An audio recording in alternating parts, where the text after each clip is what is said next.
Hello everyone, this is Leah Harnish, Project Assistant at the Syracuse University Environmental Finance Center. On behalf of the Environmental Finance Center Network, I would like to welcome you to our webinar entitled Communicating with the Public About Water Infrastructure. To give you an idea of where others on the webinar are tuning in from, we've prepared this map. You can see that we have attendees spread out throughout the country and the world. Thank you all for joining us. This session is one of several webinars conducted by the Environmental Finance Center Network for the smart management of small water systems projects, as well as the technical assistance training to public water systems. This happens in all 50 states and territories to help local water systems achieve and maintain compliance with the Safe Drinking Water Act. Here you can see the various centers that make up the Environmental Finance Center Network, and you can see the centers are spread across the country from New York to Kansas to California. And here you can see the areas of expertise that the EFCN focuses on. Workshop trainings and direct assistance are provided on asset management, energy management planning, financial management, multi-funding coordination, leadership through decision-making and communication, managing drought, water loss reduction, collaborating with neighboring communities, multi-funding, water conservation, management and finance 101, climate resiliency, and workforce development. The EFCN also has a small systems blog. You can learn more about water finance and management through this blog. Blog posts feature lessons learned from our trainings and technical assistance, descriptions of available tools, and small systems success stories. You can visit this blog at efcnetwork.org. You will also have the opportunity to subscribe to the blog at the end of this webinar. In addition to the workshops, direct technical assistance, and webinars, as part of the Smart Management for Small Water Systems project, we are also creating a table that lists the major funding sources for drinking water infrastructure projects for each state and territory. Here's how you access those tables. On the homepage, go to Resources, and then click on Funding Sources by State. This will take you to a map of the country. If you click on the state you are interested in, you will find a PDF table of the relevant funding sources for drinking water infrastructure for that state. The table looks like the image on the left of the slide. For each funding program, it includes the name of the program, a short description, and contact information for someone who works on the program. At this point, I am going to turn the presentation over to our speaker. For our webinar today, we have Sarah Diependorf, Director of EFC West. Sarah, welcome, and take it away. Okay, so today we're going to be talking about communicating with the public about water infrastructure. And I am currently in California, in Northern California, San Francisco Bay Area region. And we have a huge storm pressing down on us today, so that's supposed to arrive just about now. So we're going to hope that all internet connections stay up and the storm doesn't get too loud. So jumping right in. There is someone named Dave Perotti. He's findable very much online, and he does an annual annoying PowerPoint survey. And I'm just going to share a couple of results of that survey with you from 2015. And so basically, probably the most critical element of his review is that more than half of people feel that half of all presentations are annoying. And that's not really a good thing, because if you're out there trying to convince people to pay for something or vote for something or buy into something with regards to your water infrastructure, it doesn't help if you start off by annoying them with your presentation. You want them to like you and therefore like what you're presenting. Basically, most meetings today, most community meetings, most presentations include a PowerPoint presentation. The top annoyances from 2015, 72% complained about people who stand there and read their slides aloud or use full sentences. The biggest problem with reading your slides aloud is that you've got your back to the audience. It's also obvious to the audience that you didn't really prepare, and maybe you're not even knowing your material very well because you're reading it and you're not speaking to them. 50.6% complain that either the text is too small to read or there are too complex diagrams for them to understand. How many times have you stood in front of an audience, or been in the audience actually, and heard someone say as they point up to their screen with tiny text, "You can't read this, but if you could, this is what it would say." If you as the presenter know that your audience can't read the text, why are you showing it to them? You should never be saying that, and your text should never be smaller than about 28 to 30 point. The words most commonly associated with PowerPoint: boring, long, death. That's not good. It's especially not good for you if you're trying to move your audience to some particular action. Audiences expect more these days. We see a lot of presentations. We want to be interested by them. We even want to be entertained by them if possible. Of the respondents who see one PowerPoint per day, in 2007, that was 13% of his respondents. In 2009, it was 14%. In 2011, 20%. 2013, 26%. In 2015, 30% of his respondents saw one PowerPoint per day. When we're seeing that many PowerPoints, we judge, or simply we see what's up there, we see it's a bunch of words and bullet points, and we don't listen, and that's not good.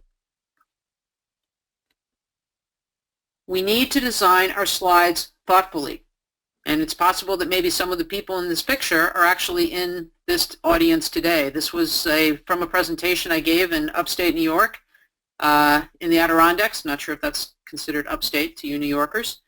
But it may not look like the most imaginative slide, but the fact remains is that it showed the people in the room, who are also in this picture, that I actually did my homework before I arrived. I knew who was going to be in the room, and I spent some time understanding their communities before I got there. And they could recognize themselves in this picture. Design thoughtfully. Think about who's there. Use visuals that tell your story. If you're talking about a snowstorm, don't show me a bunch of charts and graphs. Show me what the snowstorm means. Show me the impact on the community. Show me the impact on the water system. You have to move your audience with powerful visuals. Humans process images 60,000 times faster than words. If I were to stand in front of you and I read a textual description of this item, a plain figure with 4 equal straight sides and 4 right angles, I'm guessing that most of you out there have figured out that I mean a square. But it took you a few seconds to figure that one out, as opposed to this. When you see it, you know it immediately. You don't need to think about it. It's just a square. We recall information presented as images 6 times more easily than text. If I asked you to repeat the text of the description of the square, you'd be hard-pressed right now to do that. However, if I say square, you're seeing a pink square. If I say triangle, chances are you're seeing a pink triangle. If I say water pipe, that's a little different. We all think we have the same thing in mind, perhaps, but in reality, if you go to the first page of Google Images and you put in water pipe, this is what you get. There are a lot of water pipes here, and there might be most here that you are actually thinking of, but there might be 2 here that you're not, right? So just because we think it in our minds and we write it down as a word, if we don't show it visually, we can't assume that people already understand the message or the item or the issue that we're talking about. You've got to show things visually to your audience. A good example of this, not really getting that people understand always, or making the assumption that people understand things when they perhaps don't. For those of you in California or on the West Coast, and even for those of you across the country, we've been experiencing a lot of droughts lately, but in California, we had a big, big drought right up until last year. We were in exceptional drought. Californians understood drought. We had winters with practically no rain. We had 2 winters ago, January and February had no rain. It was dry. It was sunny every day. You could smell ozone in the air. It may sound wonderful, but it wasn't. It was just another sunny day after sunny day after sunny day when you're supposed to be getting rain. We understood drought. We were living it. The president, Obama, he came out. He talked to our governor, Jerry Brown. They walked through empty, dry fields, kicking the dust around, understanding the impact of drought. We saw our governor on a regular basis presenting charts and graphs about average precipitation by water year, obviously dropping year after year in the past 4 or 5 years. We had slogans, save our water, and we had elected officials standing up, pleading with people to save our water. Yet, somehow, the story changed. If you had been in California at that time, or even aware of California at that time, you might have heard the argument about almonds and how it was actually almond growers' fault because they use water so much more than other crops. And somehow the drought, no longer say climate change's fault or just it is a drought, became the almond growers' fault and agriculture's fault. And then the almond growers pointed their fingers at the meat growers, the cattle ranchers. And all of a sudden, the conversation changed from drought, and we have to sacrifice for drought, to why should I not flush my toilet when the almond growers and the cattle ranchers are using so much more water? The story got away from even those people who should understand.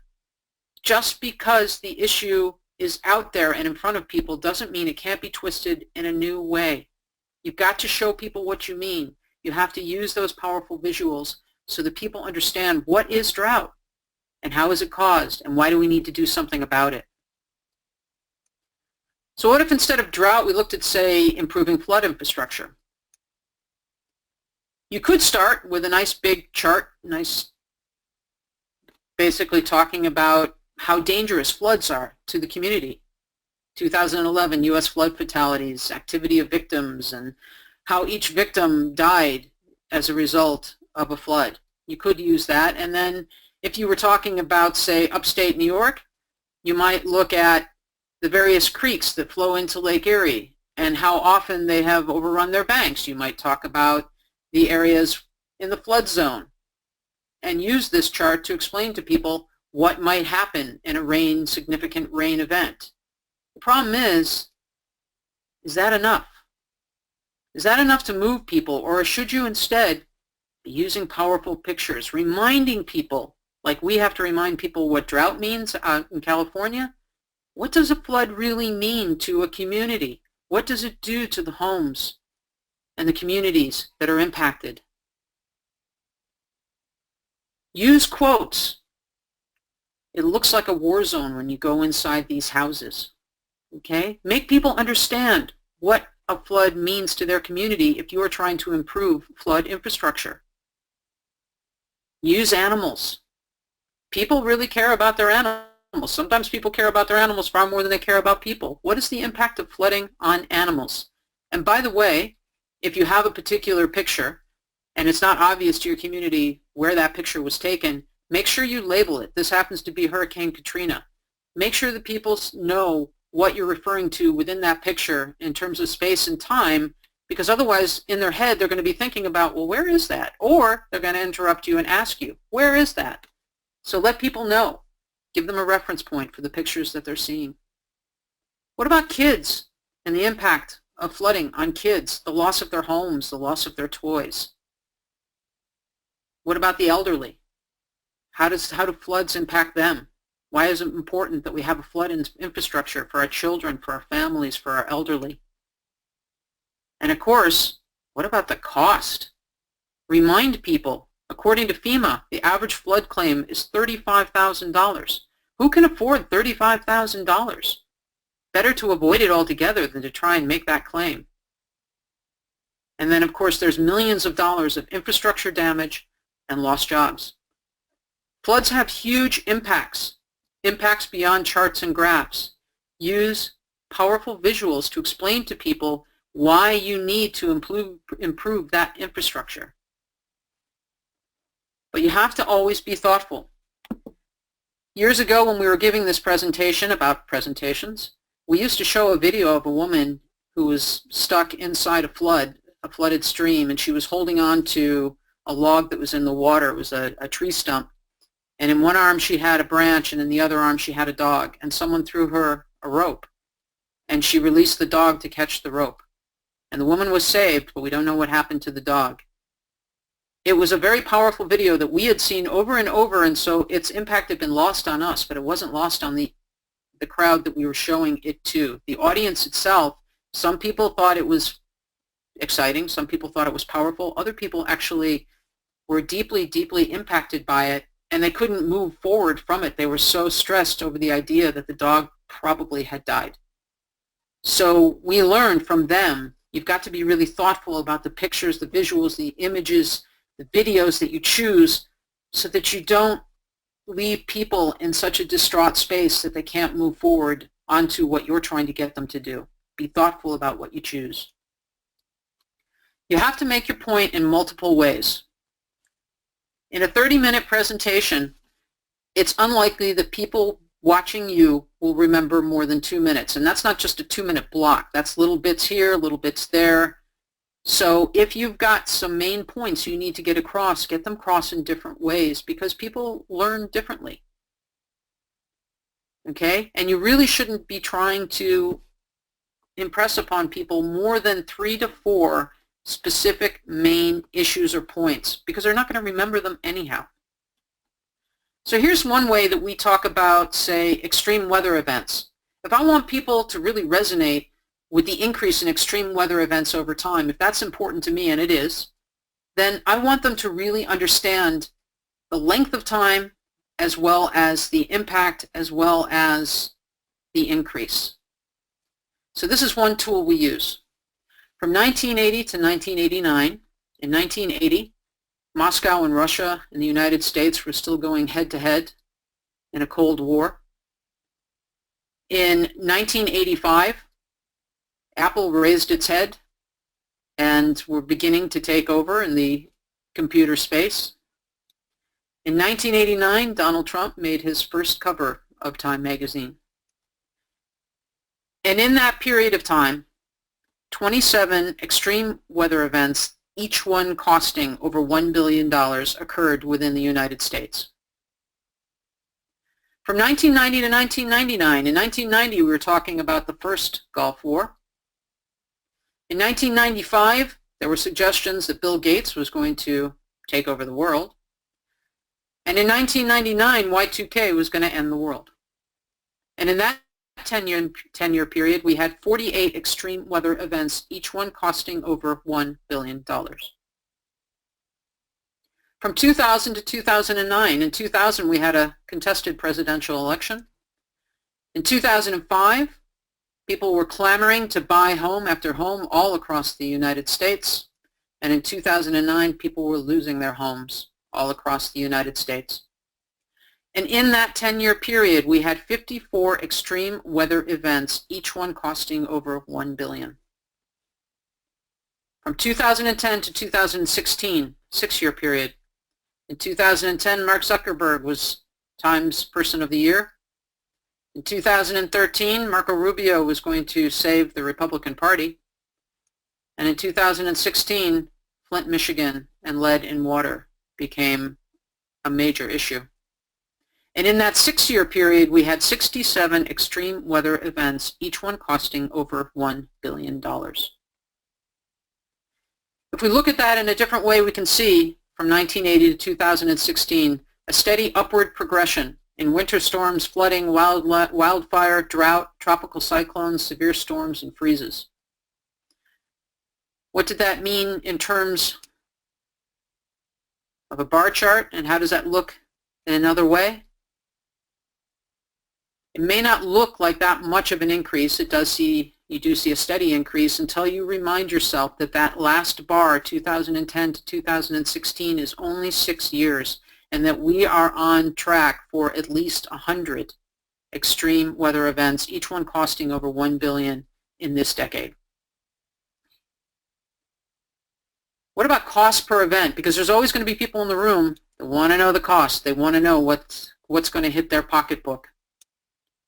Depending where you are in this country or in the world, one of these is likely to impact you. And each one has its cost per event, cyclones being the most expensive. If we look, say, at New York State, they have had, in this period, 1980 to 2015, $3 billion floods. New York State has $1 billion freeze,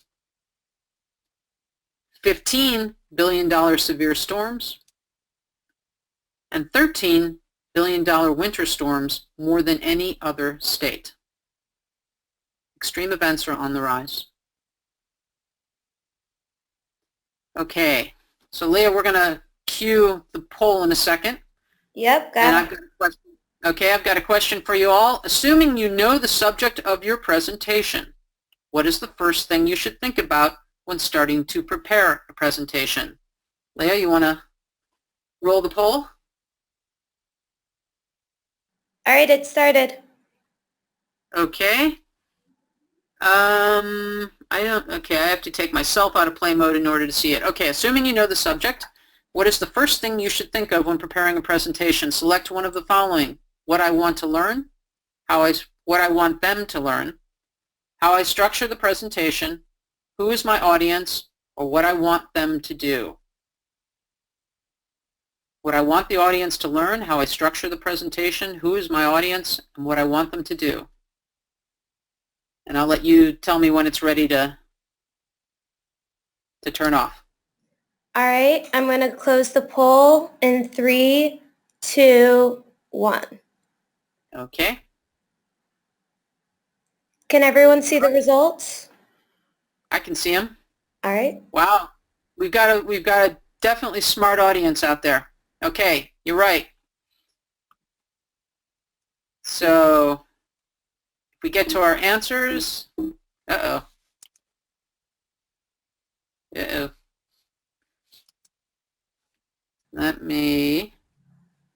I think you need to hand it back to me or something in order for me to get it back. All right, 1 second. No, I've got it. It's okay. We're good. Okay, the technicalities of webinars. My apologies to the audience out there. We're having trouble. Okay. I'm showing the results right now. Do you want to move back to your PowerPoint? Yes, take those off. Okay, so let's see if we can get it to work. Okay, so who is the audience? Most people got that. It's a smart audience we have. The second most important thing that you can think about is what is important to them. The top 3 to 4 things you want them to remember, and what do you want them to do? Okay, it's important. The audience is the most important thing when you're thinking about the presentation you're going to make. And that leads us to knowing your audience. You want to change people's minds by figuring out what's important to them. And you need to present your case on their terms. In so many times, and in so many cases, all we can really hope for in any individual single presentation is getting people to the point, opening up their minds so that they get past their preconceived ideas about your issue and are willing to let the facts in. We want to move people to that maybe point.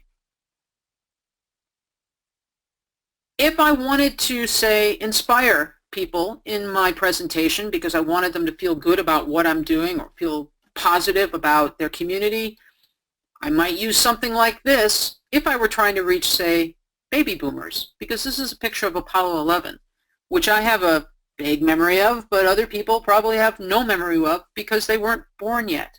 So I might use this if I understood my audience to be, say, a select group of baby boomers who would remember that moment when Apollo 11 touched down on the moon. If I were talking to millennials instead, I might actually reference the Mars rover. If we could do that, we can do anything. Although, if I'm trying to reach millennials, what I probably want to do is incorporate a video, say SpaceX. This is their version of space.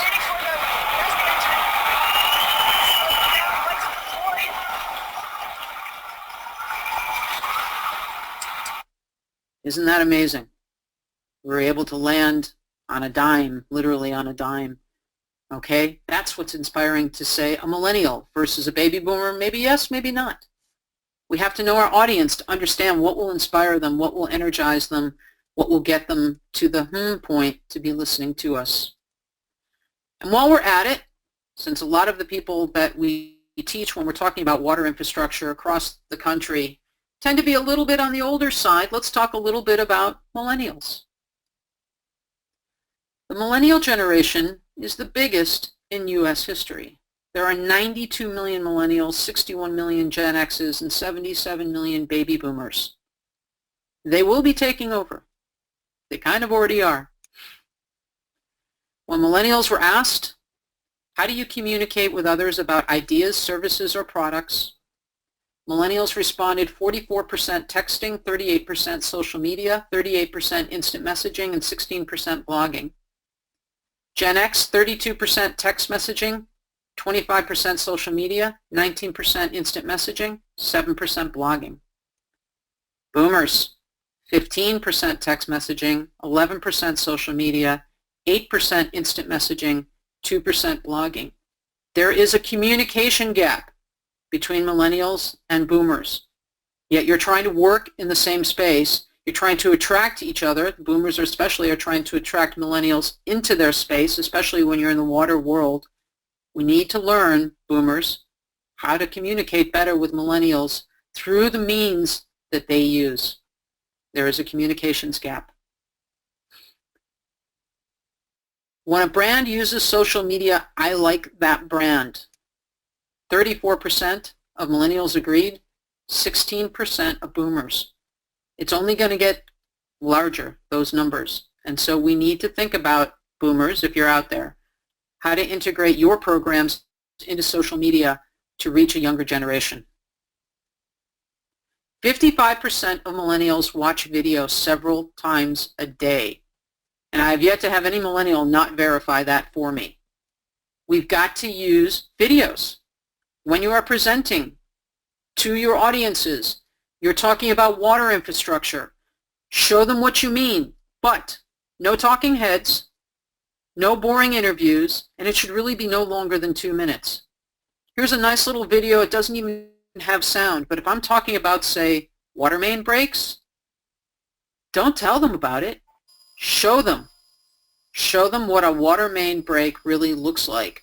Let them feel that water. Let them think about what it would be like to have their truck or their car sitting right underneath that water main break. Their property, the street, the disruption to life that this water main break is going to cause. Make sure people understand what it looks like, what it really is. You've got to design to engage your audience. Let's just go over a few nuts and bolts.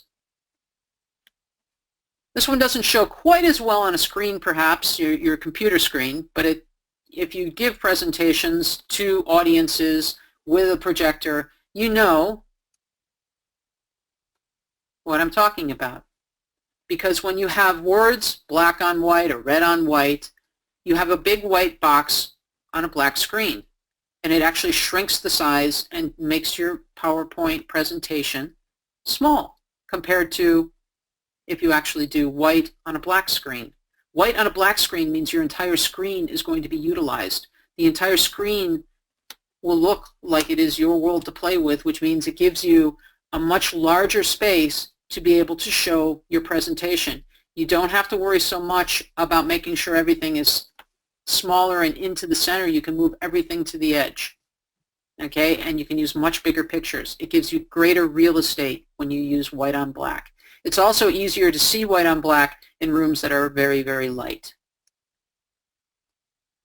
This is how I might have done a presentation. Actually, it's how I did do presentations not that long ago. Every page would have EFC West across the top because if they've seen it once, they should see it 40 times, right? Because they might forget between slides that I'm EFC West. And I felt the need, even though the presentation was about stormwater, to put stormwater heading on it. And I thought people would need to understand that I'm talking about background. And of course, bullet points. You always got to have bullet points and a swooshy little design at the bottom, all of which is taking up a lot of real estate. So all you get to do is put some tiny little picture in there. What about this instead? So the people understand stormwater. I don't need bullets. People get that it's background, or I can tell them it's background, and I just list what I'm going to speak about. But it's a much more powerful slide for people to look at, and they really understand it. Okay? For best retention, what do you think? If I were to give a presentation on what makes waves, and I showed this particular picture, and on it, it talks about how the upper layer of air sinks and air pressure creates waves and so on. And I just stood back quietly and let people read what makes waves. How about that versus I show the figure instead, and I have the language up there, and I narrate it at the same time, so they can both read and hear my narration. Or in figure 3, I don't have any language up there. All I have is the picture, and I narrate for them, the audience, what makes waves. So in terms of best retention, what do you think the audience is going to remember the most? Leah, this one goes over to you. Got it. Okay.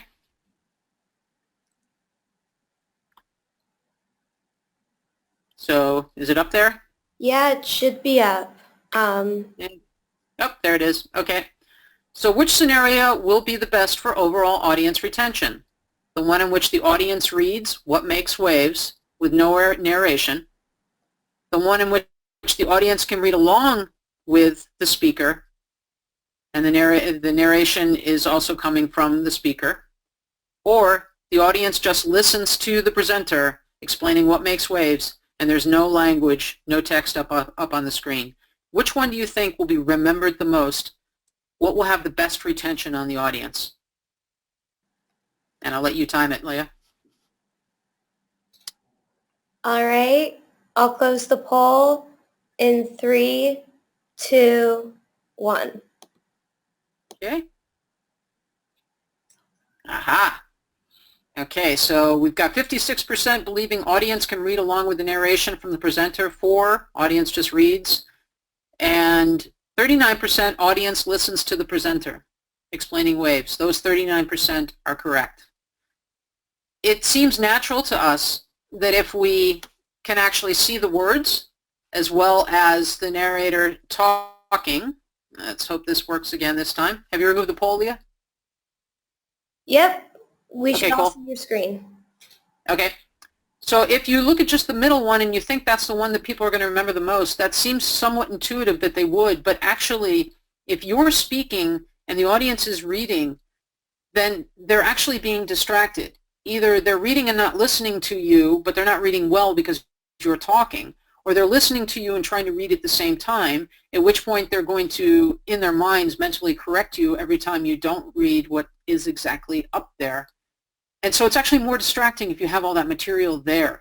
They have a much better retention if you actually just show them that blank screen, fewer words, and they're listening to your narration. More pictures, more visuals, less words. Okay, facts, charts, and tables. What do we do with them? One fact, July was the hottest month on record in the US ever. I could say that, and that's kind of powerful. I could show NOAA data and a kind of complicated visual of heat records and land and ocean temperature percentiles, and I'd have to spend an awful long time with this. It's pretty, looks nice, but I'd have to spend an awful lot of time explaining what it means. Or if I choose to go with a factual presentation of data, I might do this instead. Daily heat records, June to July 2015, records tied, records broken. And it might take you one step back again just to let it soak in. Okay? Records tied, records broken. When you're showing data in a chart, table, anything like this, make sure the data moves. Have it move and have it sweep left to right. We read left to right, have the data sweep left to right. Much more powerful. What if I were to talk about, say, the danger of failing wells? Our community wells are in danger of failing. And then I showed you this table. And it talked about the 5 east side, west side, east side, north side, south side, and central wells that we have, and the probability of failure score, and the consequence, and the total score with redundancy, and I explained all of these numbers to you. It could work. It's not bad. But how about instead, if I did just a simple visual display of the same data? They don't really need the numbers. What people need to know is, what are the most likely wells to fail? And now they can see both the central and the west side wells have the highest probability and consequences, central especially, of failure. Okay, a visual display of the same data simplified for the audience to grasp immediately. But the question is this compelling enough? How about this instead? Our water system is old. Show them what old means. This pipe from 1882 burst this year. It flooded 3 homes. This probably isn't even what a really good main break is going to look like. We've already seen that. I opened my back door and I got hit by a wave of water that knocked me almost on my butt. This is Mrs. Smith. She's looking down at her flooded living room, and the city is still paying for her to live in a hotel while we have to fix up her home, and she's been devastated. It cost the city 63 job hours and $26,459 to fix it. And these are the water breaks we had just this last year, all over the city. 75% of our pipes are over 80 years old. This is what it looked like 80 years ago. Show people what 80 means. Show people what old pipe means. Show them what it looked like so that they get, wow, really? That's when we put those pipes in? The arteries of our water system are clogged. They are bursting from the pressure. Water is the lifeblood of our community. Let's start rebuilding today for a thriving economy, a healthy environment, and a resilient tomorrow. We're using visuals. We're using a narrative that lets people see what a broken main really is and why we need to replace those pipes and when those pipes went in. I'm not just talking about an 80-year-old or 100-year-old pipe. I'm showing you what it was like when it was 80 or 100 years ago. Make sure people understand what you're saying. Show them the visual. Okay, just some simple things about transitions. You always want to phase in what you have to say. Don't put all your data or all of your language up there at once. Otherwise, people will be reading your slide and not listening to the points you are trying to make. Of course, when it comes right down to it, you would never want this much verbiage on one slide. Opening and closing and in between. Words to make people look up from their cell phones, because we all know we talk to people while they're looking on their cell phones. For example, okay, people can't help it. They look up. They want to see. As you can see, raise your hand. Okay, you're asking the audience to be engaged. People look up from their cell phones to see what they're supposed to be engaged in. Make a list. Think about. Okay, these are all just simple tools to get people's attention back to you. In the opening, first 90 seconds, if you've got the nerve, tell the joke. I've never had that kind of nerve because my jokes are never that good, but if you got them, do it. Or just quote a compelling, interesting statistic. 50% of people think that 50% of PowerPoints are boring. Ask questions to consider their relationship to the topic. Tell a story. Maybe show a 1,000-word picture. Get people's attention right off the bat. Get them engaged immediately. The close. make it clear what you want them to do. If you've got an audience there, ideally, presumably, you want them to do something, even if it's just learn more. Maybe it's support Measure A, maybe it's vote for me, maybe it's donate now, maybe it's go to our website. Whatever it is, make it clear what you want them to do and end with a story, a quote, or a vision, something that they walk away with, because remember, what they walk away with is what they're going to remember the most. When you get to the question and answer, and this one is up to you, but if you really want to know if your audience was engaged and they actually learned something, rather than doing questions, don't. Don't do that, because we all know when we do that, we get those little heart palpitations because we know that it's going to be maybe one hand up after 20 or 30 seconds, or it's actually the moderator who asks you the question because nobody raised their hand, okay, because they want to get to lunch, or they're tired, or they're done, or they have to get to the next session. Whatever it is, when we ask the audience for questions, it's probably the most stressful time on the presenter. And people kind of want to get out of there. So if you really want to know what your audience learned, and maybe you don't, maybe you want to get to lunch too, but if you do really want to know, ask your own questions. What 3 techniques did you learn today? Is there anything preventing you from using some or all of these techniques? Which techniques will you use in future presentations? Ask your audience questions. Somebody will save you, somebody will answer, and then that opens that floodgate for other people to ask questions or at least answer yours, and at least you'll have a gauge on whether or not people learned from what you presented. So just to wrap it up, and I don't have a fascinating story or vision to give you, just a little wrap up of what we talked about today. Move your audience with powerful visuals. Make your point in multiple ways. Know your audience. If you can do nothing else, know who you're talking to. Design to engage your audience. And don't try to give them too much information. If you've got 3 main points, 4 main points, that's probably enough. Don't try to give them too much. They can always walk away with something in their hand to read later. But get those main points home to them in multiple ways. And that ends our presentation for today. If anybody would like to reach out to me directly, reference this presentation and you can send me an email. And otherwise, we are open for questions. And I think what I will do, Leah, is just hand it back to you. Thank you, Sarah, for that excellent presentation. You're welcome. At the moment, we don't have any current questions, but we are keeping it open. Quickly before we start that, I have 2 more polling questions for our audience. The first is, if you're interested in receiving in-depth technical assistance for your small water system, please let us know now. Select yes or no.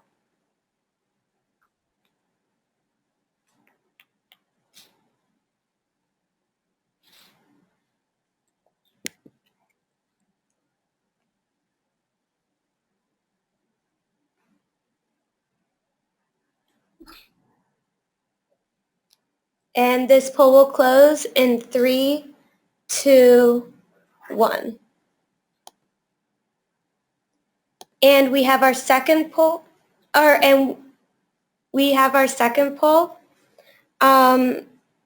which is if you would like to subscribe to the Environmental Finance Center blog, please select yes or no.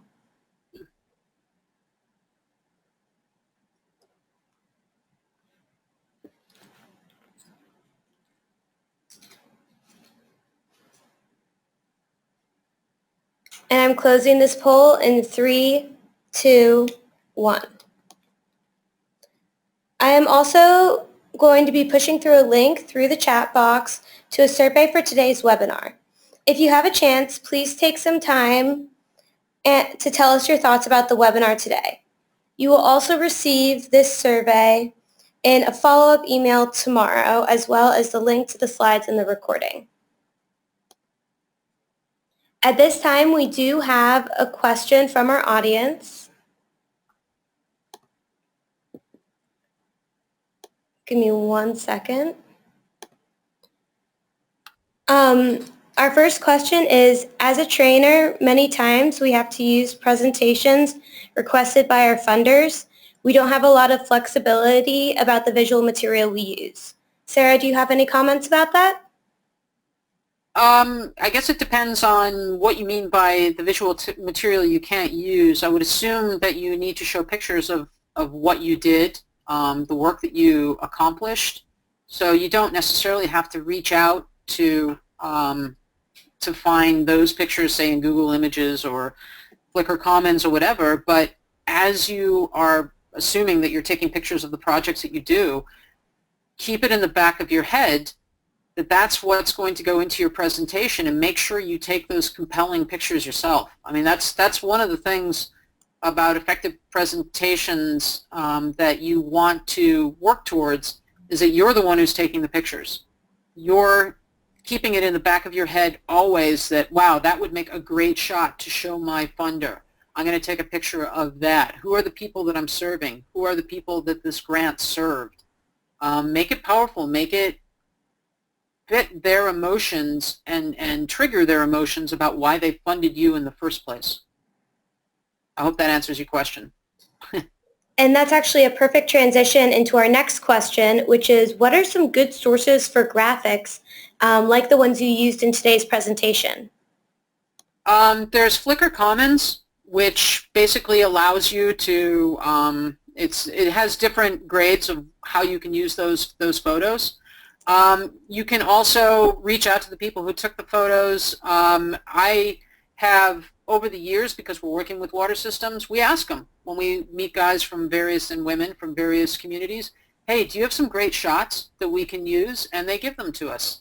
We take our own pictures. A lot of the pictures in there are mine from my travels, and I have it in the back of my head. Like I said, once you get to this point where you start to realize that visuals make the presentation, wherever you go, whenever you take a trip, whether you're on a hike or you're working with a water system or you're watching your people dig out a water pipe at 4 in the morning and in the pouring rain or snow, why haven't you got a picture of that? Boy, isn't that a powerful statement to make to the people that are paying their salaries? So a big part of this is kind of trying to move you to start taking your own photos. But then, yeah, Flickr Commons. If you are going to use other people's pictures, make sure that you put a reference point to them in the bottom of the slide, saying, you know, thanks to them and who took that picture. But by and large, try to create your own photo bank. Start it now. Our next question is, no or little text works in a room with audience, but how do you do this when there are replays or delayed viewers? It can still, I mean, I'm not quite sure that there's necessarily a large difference. I think it's upon the presenter. Hopefully this wasn't too delayed for you. I guess, yeah, I understand your point. My point back would be, it does make it more difficult, I guess, for people to follow if there is a delay, if there's a significant delay, because all they're seeing is the picture and they're not hearing me talk about it, and by the time they get the language, it's moved on to the next picture potentially. And that is a problem that I've never really thought about, I'll give you that much, but I would also say that as a presenter and as someone who gives webinars and someone who listens to webinars, I don't really pay much attention anyhow if it's all words. And I think that's true of most people. If it's just loaded with words, I read the words and I'm not really listening, or I'm doing my email. If it isn't compelling, no matter what, no matter it's a webinar or it's an in-person presentation, if it's not compelling, if it doesn't have those kinds of visuals and videos and so on, I lay odds that most people aren't listening anyhow. That would be my answer. But I understand where you're coming from, and it does make it more difficult. Our next question is, giving a presentation with a required PowerPoint template, do you have any suggestions on how best to do that?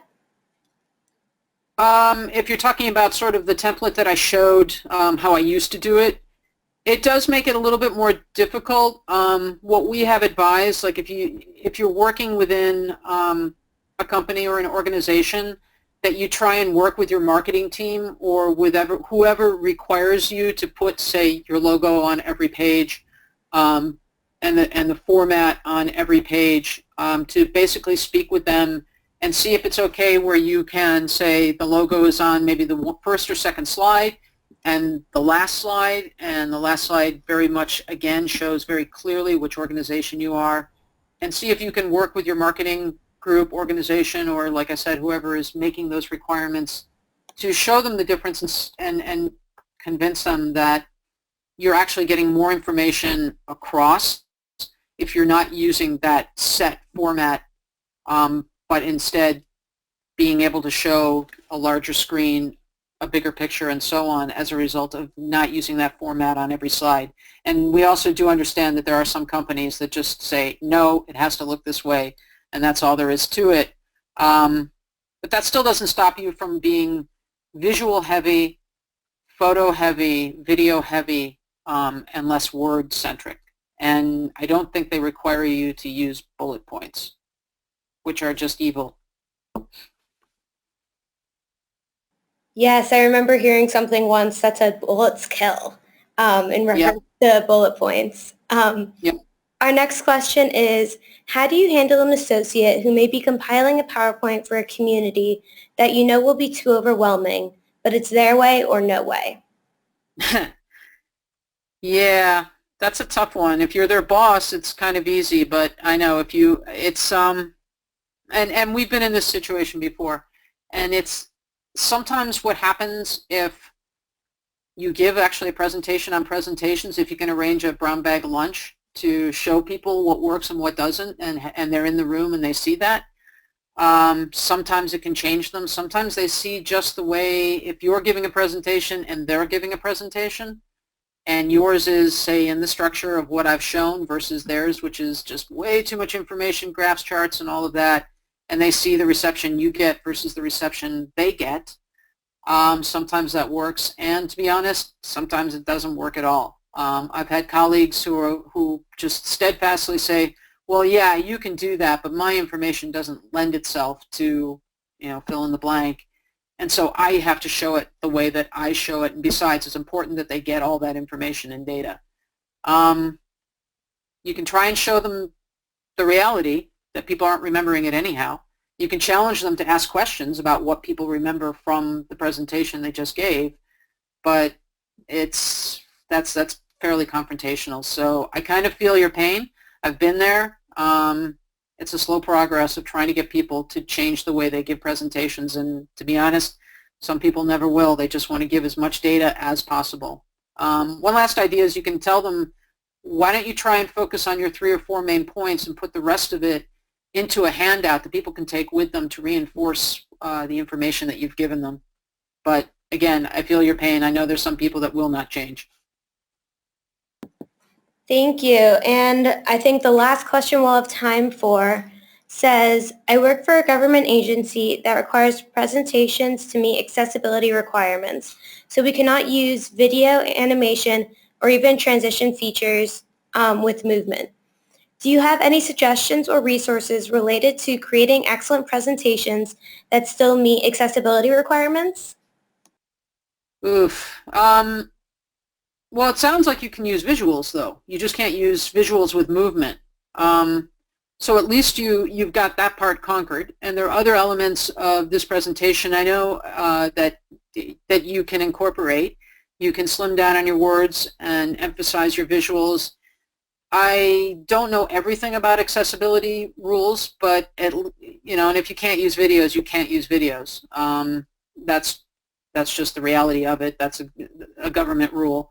But you can use a lot more visual to emphasize your story, your message, and rest within that. And if you can't use videos, I mean, you just can't. But there's still a lot of ways that you can go to make your presentation more compelling, even if it doesn't have neat little slide transitions and things like that. It just goes from slide to slide. It's still needs to be less word and more visual, and make sure people understand what you're trying to say by seeing it, not by you telling it or showing a chart or a graph that isn't as compelling as that picture that shows what you really mean. Thank you, Sarah, and thank you again for that awesome presentation. We all learned a lot about how best to communicate. Also, attendees will receive certificates for attendance for viewing the webinar today. This webinar has not been submitted to licensing agencies for pre-approval of continuing education credits.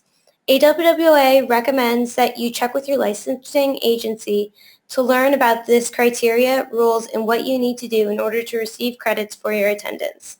It is your responsibility to verify this information with your licensing agency. If you need assistance in applying for credit to your licensing agency, please contact Education Services at awwa.org. I'll also put this email through the chat box. You will receive an email from AWWA in 10 to 30 days with a link to access your certificate. Thank you, everyone, and thank you once again, Sarah, for your presentation. Looks like we're going to end exactly 1 minute early. So thank you again, and I hope everyone has a good day. Thank you.